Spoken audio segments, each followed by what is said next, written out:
Então vamos lá, tá? Nossa Bible School hoje, no dia 4 de junho de 2018. Nós vamos começar um novo módulo chamado mapeamento espiritual e pastoreamento inteligente. Fala comigo, mapeamento espiritual, e pastoreamento inteligente.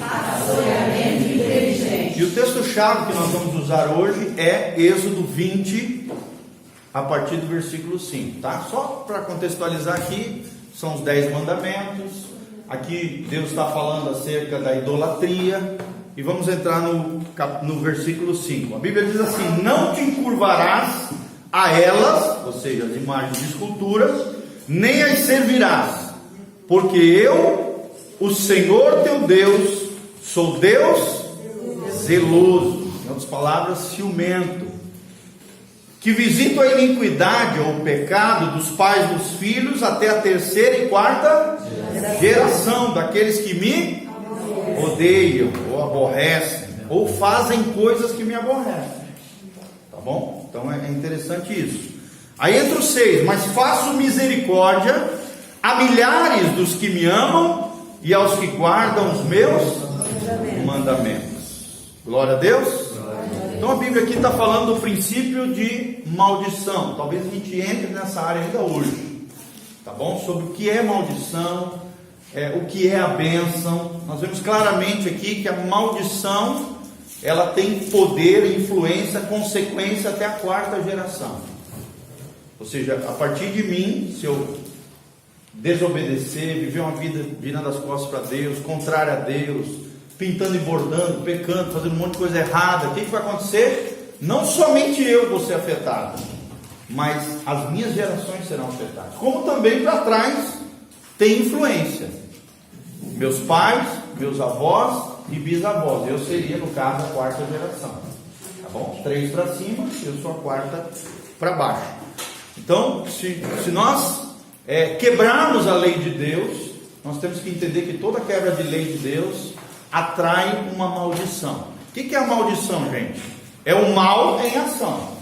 Eu vou pregar domingo sobre isso de maneira bem mais clara, objetiva e tal, diferente de hoje, tá? Então nós vamos estudar sobre isso, como mapear espiritualmente o problema das pessoas e o nosso próprio problema. Como pastorear, ajudar, aconselhar pessoas de maneira mais eficaz. Esse é o objetivo desse material, tá? É um material baseado no livro do Cote, mapeamento espiritual, pastoreamento inteligente e o manual para a libertação. E nós vamos ter aquela apostila que nós estamos falando para vocês, que vamos começar a dar aqui, e os PowerPoints já estão disponíveis no site da igreja, na seção Downloads. Você pode baixar esse material que eu estou usando aqui no telão, para poder ler, reler, anotar, fazer o que você quiser. Todo final de aula, toda aula anterior, na verdade, já vai estar disponível através do site da igreja, tá bom? Então vamos lá, mapeamento espiritual e pastoreamento inteligente. Vamos lá. Antes de a gente começar, é interessante que o material que nós utilizamos, ele faz um diagnóstico da sociedade atual. Como é que está a nossa sociedade hoje, né?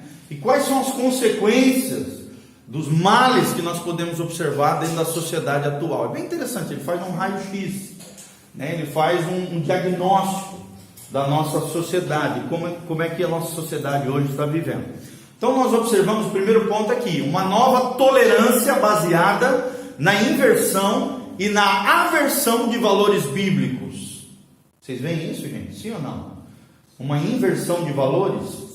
Sim. E uma aversão das coisas de Deus? Sim. E o que produz isso na sociedade? Produz uma geração fraca, frágil, incrédula, ateia, contrária à palavra de Deus, insegura, né? Você vê hoje as pessoas perturbadas, as almas todas dilaceradas, esfaceladas, as pessoas querendo se apegar em algo, porque nós vivemos uma sociedade relativista, onde eles dizem que não há verdades absolutas, não está fundamentado na palavra de Deus, existe uma inversão de valores, e as pessoas hoje ou têm nojo ou rejeitam a palavra de Deus, a não ser, claro, os cristãos.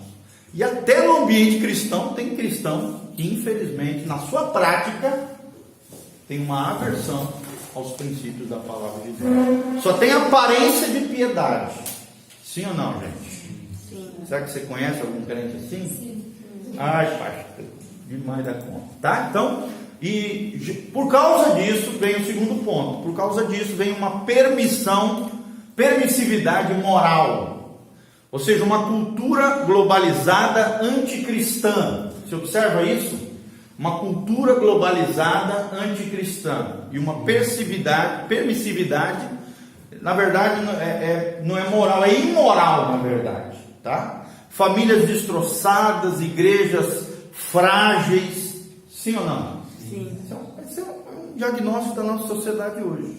Crentes meia boca, né? Maria moles, mundanos, carnalidade para tudo quanto é lado, comportamentos terríveis no meio das pessoas, e tudo isso vai produzindo uma espécie de gigantesco câncer social, né, como reflexo desse esfacelamento da família. Ou seja, Satanás tem, através da mídia, educação, sociedade, de todas as esferas, tem tentado destruir com a cabeça da mulher, do homem, do marido, jogando um contra o outro, destruindo as famílias, destruindo o futuro dos filhos. Isso tem gerado um gigantesco câncer social. Sim ou não? Sim. Nós vemos hoje, né? Demais da conta, o esfacelamento da família sendo destroçada, detonada de todos os lados, e até criando um novo conceito de família, né? Onde não existe mais homem e mulher. Pode ser mulher com mulher, homem com homem, e assim vai. Estão querendo destruir o conceito tradicional macho e fêmea, homem e mulher da família tradicional cristã do mundo ocidental. Basta ver, né, todo esse movimento LGBT que nós vamos falar. Isso aconteceu, gente, principalmente a partir de 1960, com a chamada Revolução Sexual, né, na época dos Beatles, ali dos Rolling Stones, naquela época que nós vamos falar aqui mais para frente, a época das drogas, rock and roll e sexo livre. Isso acabou gerando uma família disfuncional. O que é isso, uma família disfuncional? Onde as coisas não funcionam. O homem já não tem o papel de homem, a mulher tem que assumir o papel do homem, o homem é muito mole, a mulher é muito dura, ninguém cumpre os seus papéis dentro de casa, às vezes invertendo ali os papéis dentro do lar, os filhos todos inseguros, perdidos, não sabe quem é a referência, não tem modelo de autoridade, nem no homem nem na mulher. Fica aquela confusão, disfunção familiar. Vocês observam isso na nossa sociedade hoje? Sim. Demais da conta, né? Isso aconteceu principalmente Isso começou quando? a partir de 1960, Quando 1970. começou a iniciar a creche, né? Isso. Não é nem isso, não é nem a culpa da creche, tá? Mas realmente através ali a partir da guerra do Vietnã, os homens saíram para a guerra. As mulheres tiveram que sair, trabalhar igual loucas nas fábricas, e ao mesmo tempo, quando chegaram, os homens totalmente debaixo de um espírito de sensualidade, promiscuidade terrível lá do Vietnã, e aquilo foi se espalhando, não só nos Estados Unidos, mas a partir dos Estados Unidos para todo mundo ocidental. Aí o movimento hippie, nós vamos falar um pouquinho mais sobre isso, tá? Aí começou então a cultura, a partir de 1960, chamada de cultura do divórcio no fault. O que é isso? No fault é sem culpa. Você já vai, divorcia, por qualquer motivo, não estou nem aí, se eu não for com a cara dele, eu não for com a minha cara, chuta o casamento para lá, né? E a gente vê muito isso. Até hoje a gente vê esse movimento acontecendo. Ou seja, a banalização do casamento, a banalização do compromisso matrimonial. E as pessoas se divorciando loucamente, de maneira desenfreada, 4, 5, 10 casamentos, como se o casamento fosse uma coisa fútil, banal, né? Ele não fritou o ovo do jeito, né? Ela não fritou o ovo do jeito que eu queria, tchau. Ela não está tendo relação sexual todos os dias como eu quero, aí já o casamento não presta, eu vou procurar uma mulher que me... coisas ridículas, falta de respeito, falta de flexibilidade dentro da relação, pessoas desgovernadas, sem freio, loucas, esvaradas, feridas para os dois lados, um ferindo o outro. Então nós vemos isso, uma cultura de divórcio sem culpa. Ou seja, todas as revistas, a mídia começou a propagar isso. Olha, o casamento foi feito para ser feliz. Uma frase que tem até hoje, né? Você casou para ser feliz. Se não der certo, não tem problema. E não como a Bíblia vê, gente. A Bíblia vê o divórcio como uma tragédia. Uma abominação. E outra coisa, geralmente acontece quando um deles ou os dois endurece o coração. Eu sei que talvez aqui tenham pessoas divorciadas. A gente não é contra o divórcio. O divórcio é um ato que Deus não gostaria que acontecesse, mas às vezes acontece porque uma das pessoas ou as duas endurece o coração, começa a fazer um monte de coisa errada, machuca o outro, arrebenta, estoura com o casamento. E às vezes acontece isso, infelizmente. Não é isso que eu estou falando aqui. Eu estou falando do divórcio por motivo fútil, banal, onde nenhum está nem aí para o outro. E como se o casamento não valesse nada. E geralmente o divórcio acontece por causa disso. Pelo menos um deles não leva a sério o pacto nupcial. Tá? O ato conjugal, o pacto nupcial. Vocês estão entendendo? A gente, pelo amor de Deus, tá? Se tiver um outro aqui que já passou por isso, divórcio, eu sei que é dolorido, fere, machuca, a gente não está desfazendo vocês, por favor, tá? Até porque vocês chegaram ao reino de Deus, às vezes assim, nessa condição, e vocês sabem que Deus faz nova todas as coisas, restaura todas as coisas, né? Às vezes, principalmente quando é o cônjuge inocente, Deus dá uma nova oportunidade, às vezes uma pessoa muito melhor do que aquela que te destruiu, te feriu, te machucou, né? E dá um novo relacionamento sadio, equilibrado, abençoado. Mas o que a gente está falando aqui é uma sociedade toda se divorciando. E uma sociedade toda banalizando o casamento e o matrimônio. Vocês estão entendendo, né? É o chamado divórcio no falso. Fala. E os jovens que até hoje ainda tem alguns, começou lá nos anos 60, cabelo comprido para as costas, né? E acho que isso aí para eles é normal, não sei o quê. Traição, está falando? Não, o cabelo está falando. Cabelo. O cabelão? É. A Bíblia não proíbe essa questão de cabelo, tá? É uma coisa assim que a Bíblia não coloca como pecado o homem ter cabelo grande. Mas a Bíblia fala, em Coríntios ali, também é uma questão cultural, de que a mulher, se possível fosse, naquela época era uma questão cultural, tá? Deixasse o cabelo crescer, porque aquilo era um motivo de glória para o marido e tal. Uma questão cultural da antiguidade, da sociedade na época. Paulo menciona essa questão de deixar o cabelo comprido, porque na época de Corinto, muitas mulheres que se convertiam eram prostitutas cultuais. E elas tinham cabeça careca. E entravam dentro das igrejas, o que acontecia? Ficavam estigmatizadas. Aquela ali era prostituta, aquela ali era quem, né? E começava ali a zombar, zoar, criar um clima de hostilidade dentro da igreja. E aí Paulo teve que corrigir essa situação, no caso das mulheres. Ele não menciona no caso de homem, tá? Mas no caso de mulheres, de que as mulheres seriam honrosas deixar crescer o cabelo para justamente, a partir do cabelo crescido, não acontecer essa distinção entre as mulheres que eram antigamente prostitutas cultuais e agora são cristãs, tá? Se você estudar a história da igreja, você vai ver que é isso que a gente está falando aqui. Mas Tá para bom? o homem não fica bem, né? É uma questão pessoal, tá, irmão? Não é o costume. Eu, por exemplo, não gosto, mas também não condeno. E a Bíblia não condena. Então, que a Bíblia não condena, quem vai dizer? Ela não fala sobre isso, né? Absalão tinha o cabelo grande. Por exemplo, né? Outro cara que tinha um cabelão, Sansão. Absalão também pagou caro com aquele cabelo. Sim, exatamente. Sansão, né? Exatamente. Sansão também tinha um cabelão. Então, assim, é uma área que a gente não pode dogmatizar, não pode doutrinar em cima disso, que a Bíblia não proíbe, tá?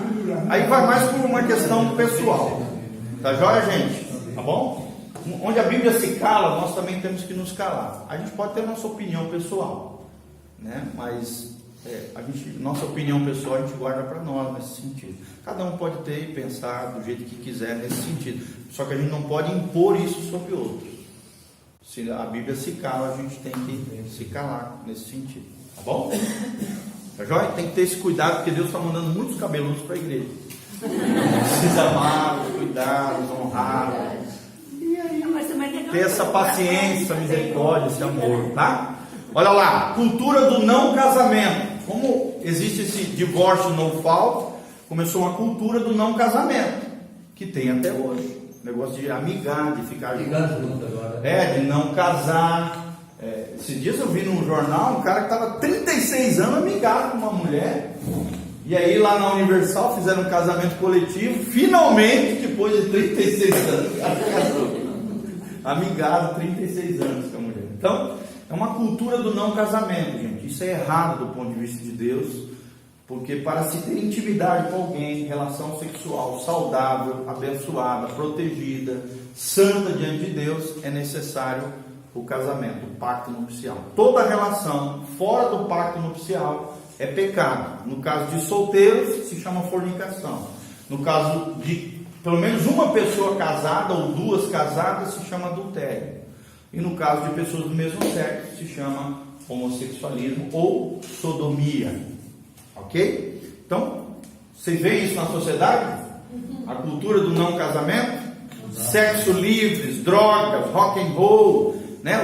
Olha só essa frase no final aqui: heterossexuais não querendo se casar e os homossexuais querendo se casar. Será que tem uma inversão de valores aqui, gente?